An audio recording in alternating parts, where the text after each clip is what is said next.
Hello everyone, thank you so much for tuning in and welcome back to my channel once again. ఈరోజు ఈ video ఒక car ఈసీఎంలో ఉన్న minimum basic components గురించి ఒక mechanic are and electrician తెలుసుకోవాలి కనుక దాని గురించి ఎక్స్ప్లెయిన్ చేస్తూ వన్ బై వన్ ఫ్యూచర్ వీడియోస్లోని ఇంక్లూడ్ చేసుకుంటూ వెళ్దాం అని చెప్పేసి ఈ వీడియో నేను తీస్తున్నాను. సో ఈ వీడియో మొదలుపెట్టే ముందు ఒక important notice or advertisement I would say. ఏంటి అంటే నేను ఇప్పుడు ప్రస్తుతానికి ఒక ఆఫర్ నడుస్తూ ఉంది. నేను నా వర్క్షాప్లో నేను ఆఫర్ చేసే కోర్సెస్ కొన్ని ఉన్నాయి. Like car AC systems, car electrical systems, car mechanical and car painting. వీటిలోని కార్ ఎలక్ట్రికల్ సిస్టమ్స్ గురించి నేను ఒక ఆఫర్ రన్ చేస్తున్నాను. అది 10,000 rupees for basic automotive electrical systems అన్న కోర్సు. ఆ కోర్సు మొత్తం కార్లో ఉండే ఎలక్ట్రికల్ సిస్టమ్స్ అన్నీ కవర్ అవుతాయి. Like regular wiring, headlights, tail lamps, wipers అట్లాంటివి. అది కాకుండా alternator, self motor, at the same time all sensors and actuators అవి కంప్యూటర్తో ఏ విధంగా అనుసంధానం అయి ఉంటుంది, అది ఏ విధంగా వర్క్ చేస్తాయని చెప్పేసి. సో ఇంట్రెస్ట్ ఉన్న వాళ్ళు ఎవరైనా ఉన్నట్టయితే డెఫినెట్గా సంప్రదించండి. ఆ క్లాసెస్ 10th అక్టోబర్ నుంచి స్టార్ట్ అవుతుంది ఫర్ 10,000 రూపీస్. ఇది ఆఫర్ కాబట్టి డెఫినెట్గా ఆఫర్ లేనప్పుడు ఎక్కువ అమౌంట్ ఉంటుంది. నా దగ్గరకు వచ్చి ట్రైనింగ్ తీసుకున్న వాళ్ళకి, అంటే ఆఫ్లైన్ ట్రైనింగ్ తీసుకున్న వాళ్ళకి దాన్నే 35,000 రూపీస్కి నేను ఆఫర్ చేస్తూ ఉంటాను. ఆన్లైన్ ఏమో అది సేమ్ అమౌంట్, ఒక్క 5,000 తగ్గిస్తాను ఆన్లైన్ ఉన్నప్పటికీ. కానీ ఇప్పుడు ఈ ఆఫర్ అయితే 10,000 రూపీస్కి నేను ఇచ్చేస్తాను, just to help somebody who may not be able to afford that much. అంతే, right. Let us quickly proceed to the proceed in to the video.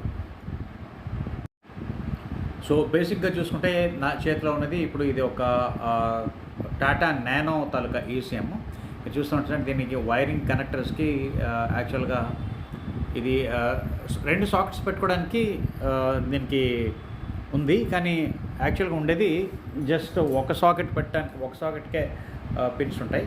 So అది మీకు కనిపిస్తుంది కదా, రైట్. సో ఇప్పుడు ఇందులోని ఈ పిన్స్ వచ్చేసి డైరెక్ట్గా ఈ పీసీబీ మీదకి వస్తున్నాయి. మనం బ్యాక్ సైడ్ చూస్తే ఇక్కడ ఆ పిన్స్ అన్నీ లొకేటెడ్ సోల్డర్ అయి ఉన్నాయి.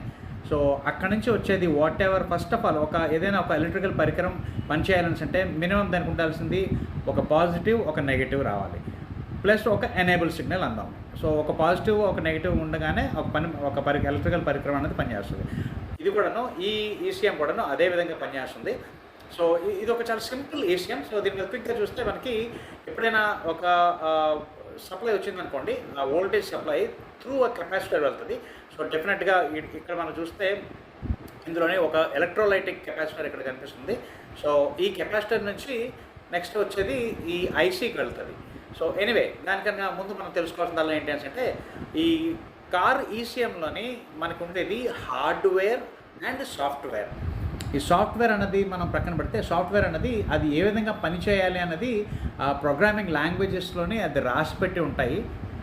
అది మనం చేయగలిగిందల్లా ఏంటి అంటే, ఆ ప్రోగ్రామ్ని ఒకవేళ ఫర్ సమ్ రీజన్ ఆ సాఫ్ట్వేర్ ఇష్యూస్ వస్తే మరొకసారి దాన్ని చెరిపేసి మరొకసారి ఆ న్యూ సాఫ్ట్వేర్ని మళ్ళీ రైట్ చేస్తూ ఉంటారు. నెక్స్ట్ ఏంటి అంటే, ఈ తాళాలు ఏవైతే ఉంటాయో కీ ప్రోగ్రామింగ్ అట్లాంటివి, ఇది కూడా ఇక్కడ మనం గమనిస్తే ఇక్కడ కనిపిస్తుంది కదా, ఈ మెమరీ. సో ఈ మెమరీలోనే డేటా అంతా ఉంటుంది. సో ఆ డేటాని వాళ్ళు ఇదర్ రీడ్ అండ్ రైట్, సింపుల్గా చెప్పాలంటే రీడ్ అండ్ రైట్ చేస్తూ ఉంటారు. అది సాఫ్ట్వేర్ చేసే పని. హార్డ్వేర్ వచ్చేటప్పటికి ఆ సాఫ్ట్వేర్లో ఉన్న ప్రోగ్రామ్స్ ఈ హార్డ్వేర్ ద్వారా అది అప్లికేషన్ పార్ట్కి చేస్తూ ఉంటాయి. సో మనం బేసికల్గా చూస్తే ఈ పెద్దది ఉంది కదా, నలువైపులా ఈ మనకి లెగ్స్ కనిపిస్తున్నాయి కదా, ఈ IC. So this is called processor. Next ఇది ఒక ఐసీ, ఇది system IC and power IC put together. ఇది ఒక లో వోల్టేజ్ రెగ్యులేటర్. ఈ ఎల్లో కలర్లో మనకి కనిపిస్తుంది, ఇది ఒక కెపాసిటర్, అలాగే ఇది ఒక కెపాసిటర్. ఇవి non electrolytic polarised capacitors. Polarised in the sense ఏదో ఒక డైరెక్షన్లోనే పెట్టాలి, దానికి ఆపోజిట్ డైరెక్షన్లో పెడితే అది పనిచేయవు. నెక్స్ట్ మనకి ఇక్కడ చూస్తూ ఉంటే ఐ థింక్ కొంచెం క్లారిటీ ఉందో లేదో, ఇప్పుడు కనిపిస్తున్నాయి కదా ఈ బ్లాక్గా, ఇవి కనిపించే చిన్నవి ఏవైతే ఇక్కడ మీకు కనిపిస్తున్నాయో వీటిని రెసిస్టర్స్ అని అంటారు. ఆ రెసిస్టర్ తాలూకా వాల్యూస్ దాని మీద ఉన్నాయి. సో ఇందాక చెప్పాను కదా, ఇది మెమరీ. దాని నెక్స్ట్ ఏమాత్రం ఇంకొంచెం దగ్గర తీసుకొచ్చి చూపిస్తాను. ఇది ఆ బ్రౌన్ కలర్ ఏదైతే ఇక్కడ ఉందో, కొంచెం ఫోకసింగ్ తేడా వచ్చినట్టుంది. ఈ బ్రౌన్ కలర్ చిన్నవి ఉన్నాయి కదా, అవి మళ్ళీ నాన్ పోలరైజ్డ్ కెపాసిటర్స్. చాలా చిన్నగా ఉన్నాయి కదా, వీటిలన్నింటినీ సర్ఫేస్ మౌంటెడ్ డివైజెస్ అంటున్నారు. సో ఒక కెపాసిటర్, ఒక ఈపీ రాము, ఒక ఐసీ, ఒక లో వోల్టేజ్ రెగ్యులేటర్, ఒక ప్రాసెసర్. ఈ ప్రాసెసర్ క్రిందనే ఉన్నది మనకి ఇది క్లాక్ ఆర్ క్రిస్టల్ ఆసిలేటర్. మిగతా మనలా చూస్తే ఇటువైపు మీకు ఆల్మోస్ట్ బోర్డ్ అంతా కనిపించేవి రెగ్యులర్గా ఉంటాయి. రెసిస్టర్స్, కెపాసిటర్స్, నెక్స్ట్ మనకి డయోడ్స్ ఒకటి ఉంటాయి.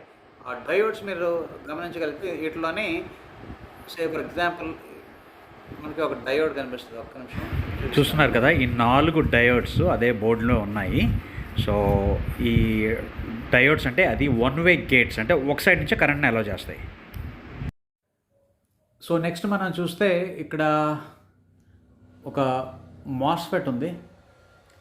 ఈ మాస్ఫెట్ ఈ పర్టికులర్ నానో ఈసీఎంలోని ఇగ్నిషన్ కాయిల్ని కంట్రోల్ చేస్తుంది. సో నానోలోని 2 సిలిండర్స్ ఉంటాయి. సో ఆ రెండింటికి ఒకే ఇగ్నిషన్ కాయిల్ ఉంటుంది. దాన్ని వేస్ట్ స్పార్క్ ఇగ్నిషన్ సిస్టమ్ అంటారు. సో ఒకే కాయిల్ని ఈ మాస్ఫెట్ ద్వారా దాని కంట్రోల్ వైర్ని ఎక్కడి నుంచి కంట్రోల్ అవుతుంది. అది కంట్రోల్ అయినప్పుడు వేస్ట్ స్పార్క్ కాబట్టి 2 సైడ్ నుంచి స్పార్క్ వస్తుంది. ఆ స్పార్క్ 2 సిలిండర్లకి వెళ్తుంది. ఒకటి వేస్ట్ అవుతుంది, ఒకటేమో పనికి వస్తుంది. ఇంకో సైకిల్లోని ఇందాక పనికి వచ్చింది వేస్ట్ అవుతుంది, ఇందాక వేస్ట్ అయింది ఇప్పుడు పనికి వస్తుంది. సో ఆ విధంగా మాట్లాడుతుంది. అది will study some time later. నా దగ్గర క్లాసెస్కి వచ్చిన వాళ్ళందరూ చదువుతూ ఉంటారు అవి.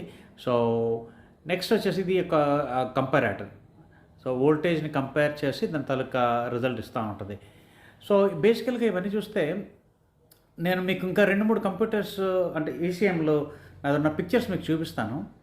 ఆల్మోస్ట్ ప్రతిదినూ ఇదే విధంగా ఉంటుంది.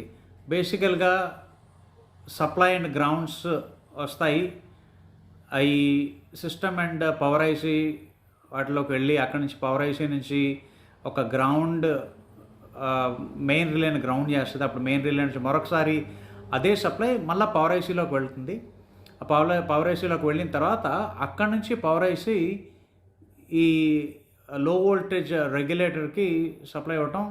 ఆ లో వోల్టేజ్ రెగ్యులేటర్ 5 వోల్ట్ సప్లై ఇస్తే ఆ 5 వోల్ట్ సప్లై మళ్ళీ బ్యాక్ టు పవర్ ఐసీకి వెళ్ళిన తర్వాత అక్కడి నుంచి 3.3 అంటే ఈ పర్టికులర్ ఈసీఎంలో 3.3.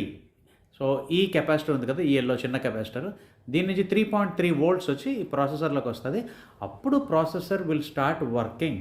అదేంటేంటి చేయాలో అది చేస్తుంది.